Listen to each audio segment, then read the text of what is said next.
just as a woman was about to lose the only home her father left behind. Snow swirled across the church floor as the heavy doors slammed against the wall. A ring of ranch keys clinked onto the table in front of Pearl Whitaker. The clerk lifted his pen. No one spoke. Then a gust of cold air rushed in, and every head in the room turned toward the man standing in the doorway, holding a weather-worn document case. Before we begin, tell me where you're watching from, and join us for more unforgettable frontier stories. The last church supper of the season always brought the people of Ruby Ridge together. Families arrived in wagons. Children ran across the yard, chasing one another through the cold autumn air. The smell of roasted chicken, fresh bread, and apple preserves drifted from the church hall and out into the fading light. Inside, Pearl Whitaker stood beside a long wooden table, carefully setting silverware beside chipped white plates. Her hands looked steady. They were not. That morning, a folded notice had arrived from town. The paper now sat hidden inside her apron pocket. 6 weeks. That was all the time she had left. 6 weeks to settle a debt she had never known existed.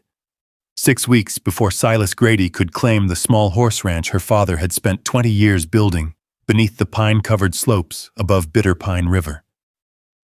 Pearl adjusted another fork, then another. Anything to keep her mind from returning to the number written across the bottom of the notice. Families filled the room. Neighbors greeted neighbors. Laughter echoed from table to table. Yet when supper began and people started choosing their seats, an odd space formed around Pearl. No one said anything cruel. No one needed to. The empty chairs said enough. She took a seat near the far end of the table and folded her hands in her lap. The chair beside her remained empty. So did the next one. Across the room, conversations continued. A few glances drifted her way before quickly moving elsewhere. Pearl lowered her eyes. She had grown used to silence. What hurt was how quickly people stepped away when trouble arrived. The church door opened. Cold air swept through the hall.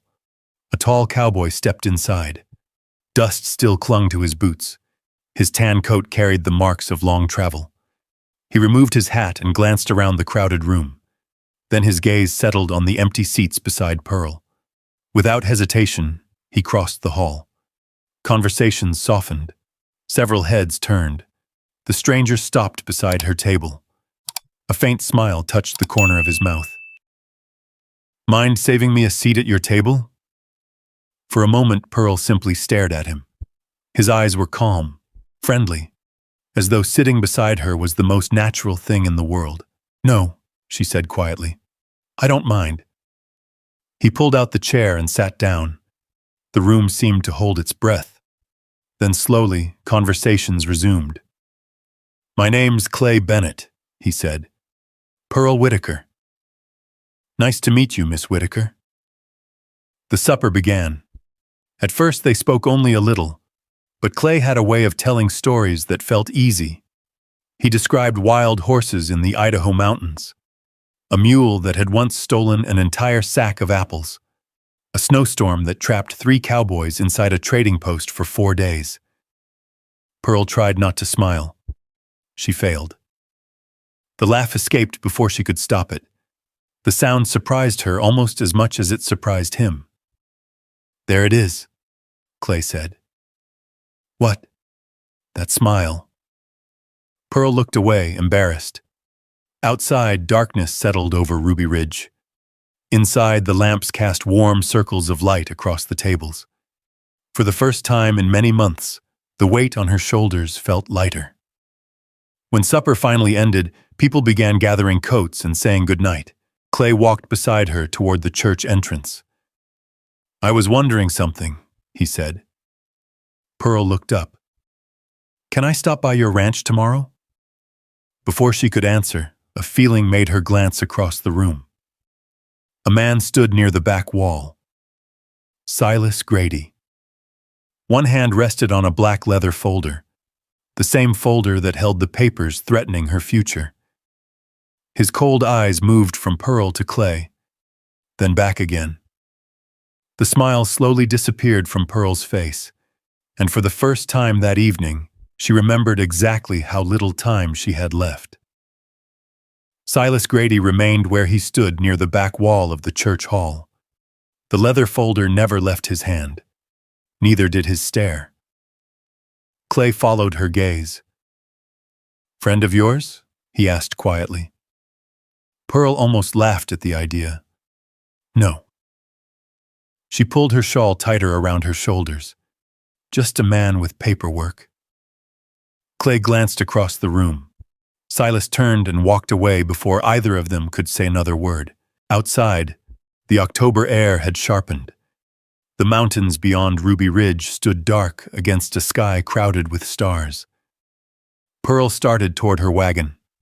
Clay walked beside her. Neither spoke for several moments. The sound of boots on packed dirt and distant horses shifting in their hitching lines filled the silence. Finally, Clay cleared his throat. "So, can I stop by tomorrow?" Pearl looked ahead toward the road leading home. Most people asked questions. Most people offered advice. Most people disappeared when they learned there was trouble. Yet this man was asking if he could come back. "If you want to." His smile returned. "I do." The next morning arrived cold and bright. Pearl was already outside before sunrise. The ranch sat at the base of the eastern ridge where pine trees climbed toward the mountains. Frost covered the fence rails. A thin layer of ice floated across the horse trough. She carried a bucket toward the barn when she heard hoofbeats. At first, she thought she imagined them. Then a chestnut gelding appeared through the gate. Clay Bennett sat in the saddle. Right on time. He tipped his hat. "Morning." Pearl stopped walking. "You actually came." Clay looked amused. Was there some doubt? She set down the bucket. "A little." His grin widened. "Fair enough." Within half an hour he was repairing the broken front gate. No speeches, no flirting, just work. He removed his coat, rolled up his sleeves, and set new hinges into place while Eddie Whitaker hauled tools from the shed. Eddie was 16 and suspicious of almost everyone, especially strangers. Yet by midday he was handing Clay nails and asking questions about horses. "You really rode all the way from Idaho?" Eddie asked. "Further than that. See any grizzlies?" "2." Eddie's eyes widened. Pearl watched from the porch while cleaning harness straps. The scene felt strangely ordinary, as though Clay had been there before, as though he belonged. The thought unsettled her. Around noon they shared coffee from enamel cups near the barn. Clay sat on an overturned feed bucket. Pearl remained on the fence rail. The horses shifted quietly behind them. A red mare stretched her neck toward Clay. He scratched her forehead without interrupting the conversation. "She likes you," Pearl said. "She likes the apple in my pocket." Pearl looked at him. "There's an apple in your pocket?" Clay produced it with a guilty expression. The mare immediately tried to steal it. For the second time in 2 days, Pearl laughed. The sound lingered in the cool air. Later that afternoon, dark clouds gathered over the mountains. The first storm of the season was coming. Everyone in Ruby Ridge could feel it. Clay spent the next several hours helping Eddie move hay bales into the storage shed before the weather arrived. By sunset, the yard looked different. Tidier, stronger, ready. Before leaving, Clay paused beside the porch steps. "I'll come by tomorrow." Pearl folded her arms. "You already decided that?" "Seems efficient." She shook her head. "You always this stubborn?" "Only when necessary." The next day he returned, and the day after that. Soon a rhythm developed. Clay repaired a leaking section of fence, helped reinforce the stable doors, cleaned out a clogged water channel that had been causing problems for months. He never acted as though Pearl owed him anything. never pushed for answers, never asked about the debt. 1 week passed, then another. People in town started noticing. At Dawson's Mercantile, conversations quieted whenever Pearl entered. At the post office, heads turned. At the diner beside the train stop, she overheard whispers. Most ignored them. One afternoon, while purchasing lamp oil, she heard something she couldn't ignore. 2 ranch hands stood near the counter. Colorado's still waiting for him. That management job? Best position around, house included. Pearl slowed. Thought he'd taken it. So did I. Man would be crazy not to. The words stayed with her all the way home. That evening she found Clay sitting on the hillside above the ranch. The sun was sinking behind the mountains. Orange light stretched across the valley below. Clay was studying something in his hands. A folded map.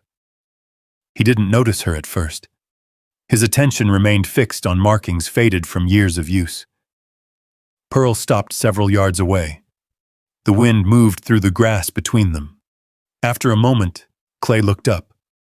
For the first time since they'd met, something flickered across his face. Not surprise, not guilt. Something closer to hesitation. Pearl's eyes dropped to the map, then back to him. The valley below glowed gold beneath the setting sun. And suddenly, she realized there were still things about Clay Bennett she did not know.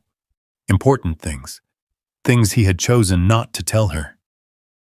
The map remained in his hands as the last light faded from the mountains. For a few seconds, neither of them spoke. The wind moved across the hillside, bending the tall grass in slow waves below the darkening sky. Clay folded the map carefully. Not quickly. Not like a man caught doing something wrong. Just a man deciding whether to explain. You travel with that everywhere? Pearl asked. Most places. What is it? He looked down at the worn paper, a reminder. The answer explained almost nothing, yet something in his voice kept her from pressing further. Below them, the lamps of Ruby Ridge began to appear one by one. Small squares of yellow light scattered through the valley. Clay stood and tucked the map inside his coat. Storm's coming. Pearl glanced toward the western ridge. Heavy clouds were already swallowing the last of the sunset. You sound certain. I've seen enough winters to know when the mountains are warning people. The storm arrived 2 days later. It came fast. The first snow began before dawn. By breakfast, visibility had dropped to less than 100 yards. By noon, drifts were piling against barns and fence posts. The Bitter Pine River disappeared beneath blowing white sheets of snow. Everyone in Ruby Ridge stopped what they were doing and prepared for winter. At the Whitaker Ranch, Clay worked beside Eddie from sunrise until dark. They secured stable doors, moved feed sacks into dry storage, checked every horse twice.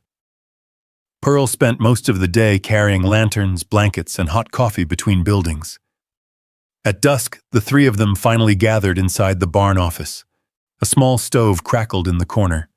Snow tapped softly against the window. For a little while, it felt safe. Then the knock came. 3 hard strikes against the door. Everyone looked up. Clay opened it. Silas Grady stepped inside, brushing snow from his coat. The warmth in the room vanished instantly. I won't stay long, Silas said. His eyes settled on Pearl. I only came because certain matters can't wait. Pearl already knew she wasn't going to like what came next. Silas removed several folded documents from his leather folder. The debt isn't what you think it is. Pearl stood. What does that mean? It means your father signed an additional agreement. He unfolded the paper. There was a second obligation attached to the original note. Eddie moved closer to his sister.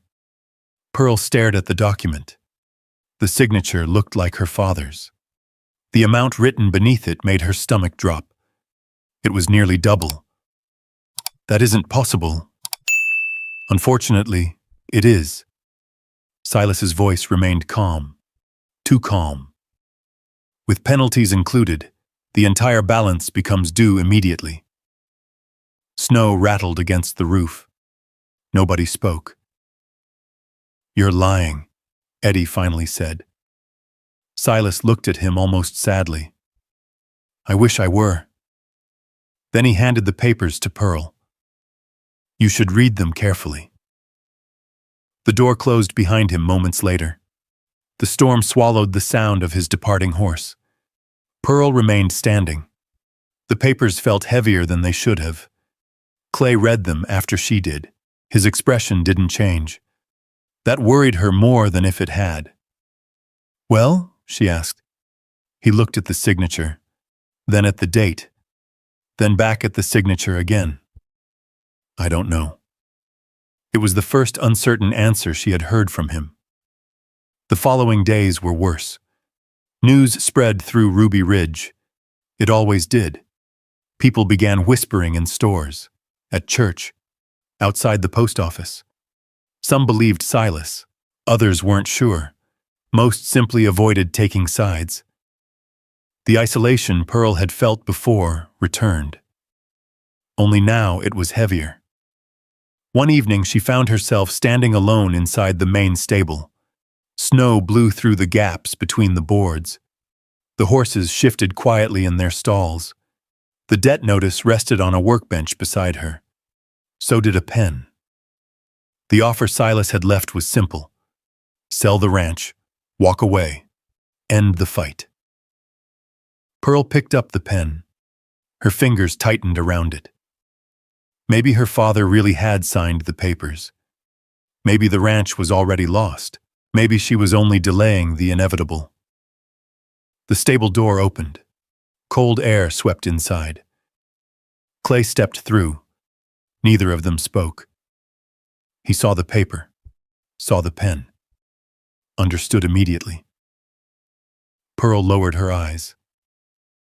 "I can't keep doing this." The words barely rose above the wind. Clay walked to the workbench. For a moment he simply stood beside her.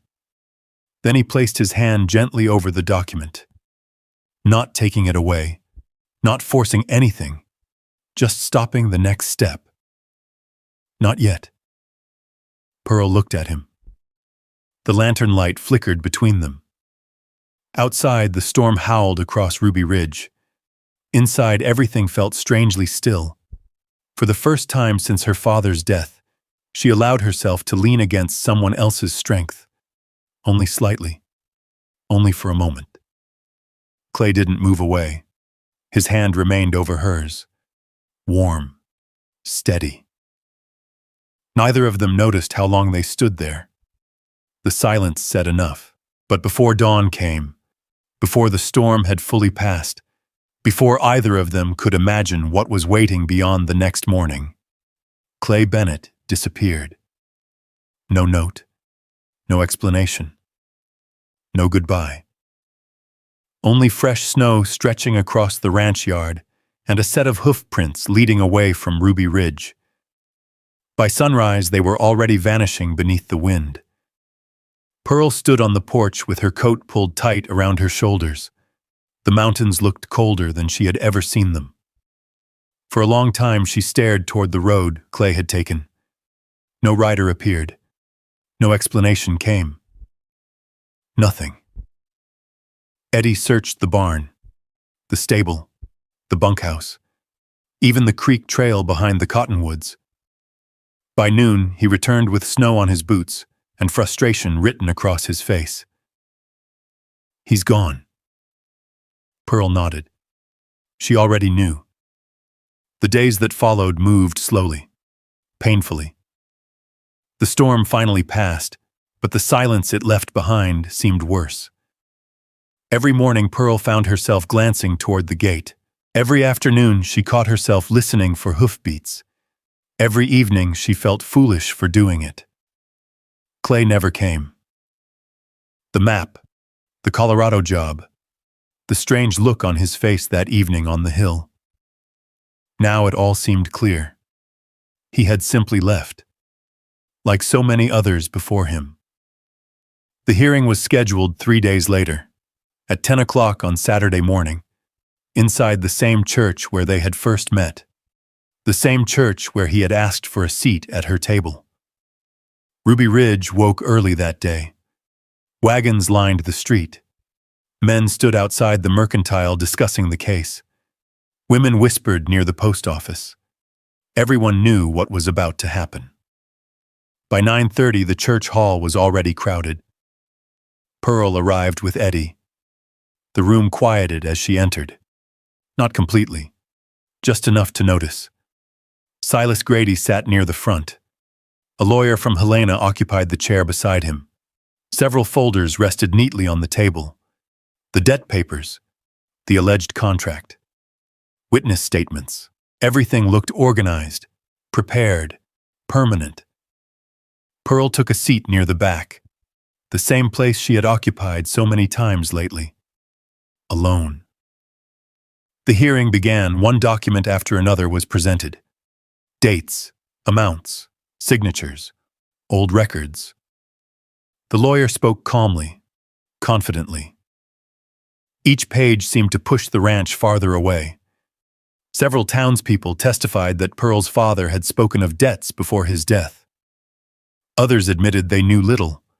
No one could challenge the documents directly. The room gradually shifted. Pearl could feel it happening. People who had once nodded kindly now avoided her eyes, not because they disliked her, because they believed she had already lost. Near noon, the clerk reviewed the final paperwork. The transfer order sat ready. Only signatures remained. Eddie leaned forward beside her. "This isn't right." Pearl placed a hand on his arm. For once, she had no answer. No fight left. No miracle coming. Only facts. Or at least what appeared to be facts. The clerk dipped his pen into the ink bottle. Silas adjusted his vest. The lawyer smiled faintly, and something inside Pearl finally settled. Not hope, not peace, acceptance. She stood slowly. Every head turned. The room became very quiet. From her coat pocket, she removed the ring of ranch keys, the stable key, the feed storage key, the workshop key her father had carried for years. Pearl walked forward, then placed them gently on the table. The small sound of metal against wood seemed louder than it should have been. No tears came. No speeches. No begging. Just dignity. The room remained silent. Even Silas appeared surprised. Pearl stepped back. The clerk reached for the transfer papers. Then the church doors burst open. Cold air rushed inside. Snowflakes swirled across the floorboards. Every head turned at once. A man stood in the doorway, dust-covered, travel-worn, breathing hard. Clay Bennett. For a moment nobody moved. Behind him stood an elderly man carrying a leather satchel, and behind them came a third man holding a long wooden document case. Clay's eyes found Pearl immediately. He didn't smile. He simply nodded once, as though he had been racing against time and had arrived with only seconds to spare. "Sorry I'm late," he said. Then he walked straight toward the front of the church. The room exploded into whispers, and Silas Grady suddenly looked far less comfortable than he had a moment earlier. Snow melted from Clay Bennett's coat onto the church floor as he crossed the room. The elderly man beside him carried himself carefully, one hand resting on a worn leather satchel that looked older than most of the buildings in Ruby Ridge. The third man placed the wooden document case on the front table. Nobody spoke. Even the clerk had stopped moving. Pearl remained where she stood. For a moment she forgot to breathe. 3 days. 3 days of wondering. 3 days of believing he had ridden away. Clay finally looked at her. There was apology in his eyes, and something else. Determination. "Before any transfer is signed," he said, turning toward the clerk, "there are records this town needs to see." Silas rose from his chair. "This hearing is already underway." So it is. Clay's voice remained calm. Which is why the truth should be part of it. The elderly man stepped forward. My name is Walter Finch. Several older residents immediately recognized the name. A murmur spread through the room. Years earlier, Finch had served as a county records notary before retiring to a settlement near Helena. The old man opened his satchel. Inside were copies of land filings, payment receipts, and registry documents, carefully preserved, carefully dated. One by one they were placed on the table. The room grew quieter with every page. The original ranch agreement was there. So were payment records made by Pearl's father. Then came something nobody expected. A second document, older than the one Silas had presented, bearing the same reference number, but entirely different terms. The clerk adjusted his spectacles and read silently. His expression changed. The lawyer beside Silas leaned forward, then read it again. Silas's confidence began slipping away. "What is this?" someone asked. Walter Finch answered. "The original filing." He tapped the paper gently. "The version recorded with the county." The church fell silent. The lawyer took the document, compared signatures, compared dates, compared seals. Several long minutes passed. Nobody moved. Finally, the lawyer lowered the papers. "The amendment Mr. Grady submitted contains alterations." Silas immediately stood. "That's absurd." But his voice lacked conviction. The lawyer ignored him. The amounts were changed. The clerk looked up. "The debt claimed against the Whitaker property is not supported by the original filing." A ripple moved through the crowd, like wind crossing tall grass. Pearl gripped the back of a chair. She wasn't sure her legs could support her. The clerk reviewed the records once more. Then he placed Silas's documents aside. "Ownership of the Whitaker Ranch remains with Miss Whitaker." The room erupted. Some gasped. Others began talking all at once. Silas sank back into his chair. For the first time since Pearl had known him, he had nothing to say. Eddie let out a laugh that sounded suspiciously close to a sob. Pearl closed her eyes, only for a second, just long enough to feel the weight lift. When she opened them again, Clay was still watching her.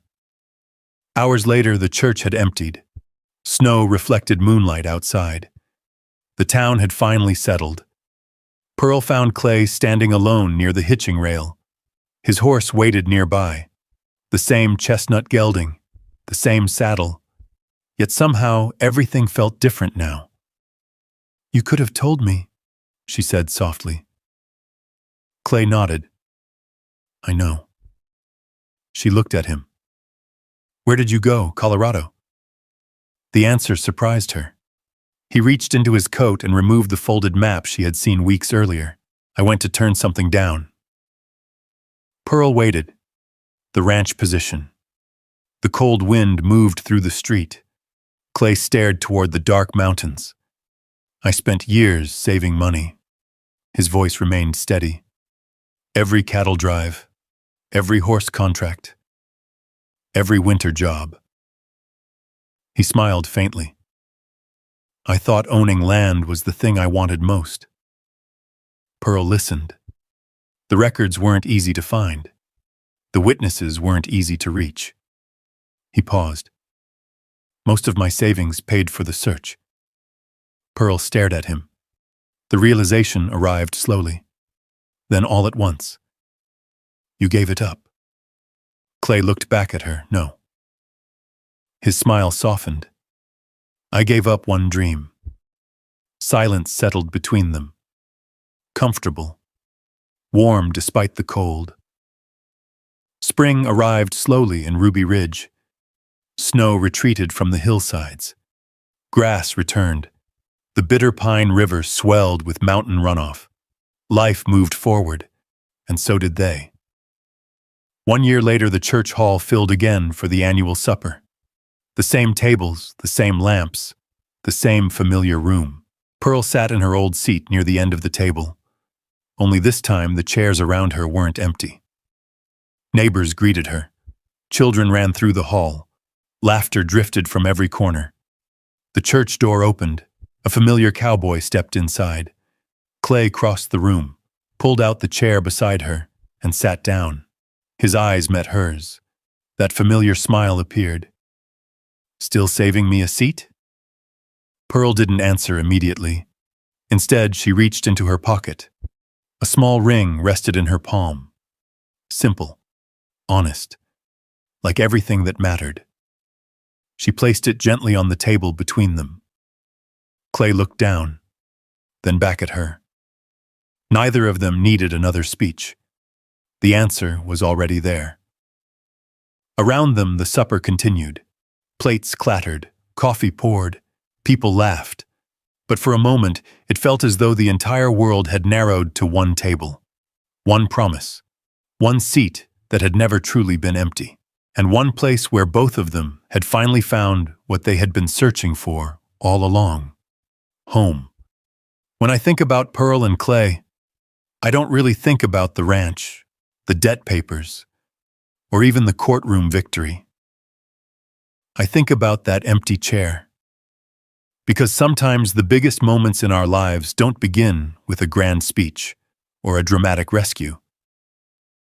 Sometimes they begin with someone quietly choosing to sit beside us when everyone else walks away. Imagine yourself in Pearl's place. Imagine carrying a burden nobody seems willing to share. Imagine believing you've been left behind, only to discover that someone saw your struggle and stayed anyway. Not because it was easy, not because it benefited them, but because your future mattered to them. Maybe that's the lesson hidden inside this story. We spend so much of life searching for certainty, yet healing often arrives in much smaller ways.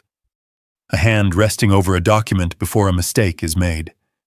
A promise kept without being spoken.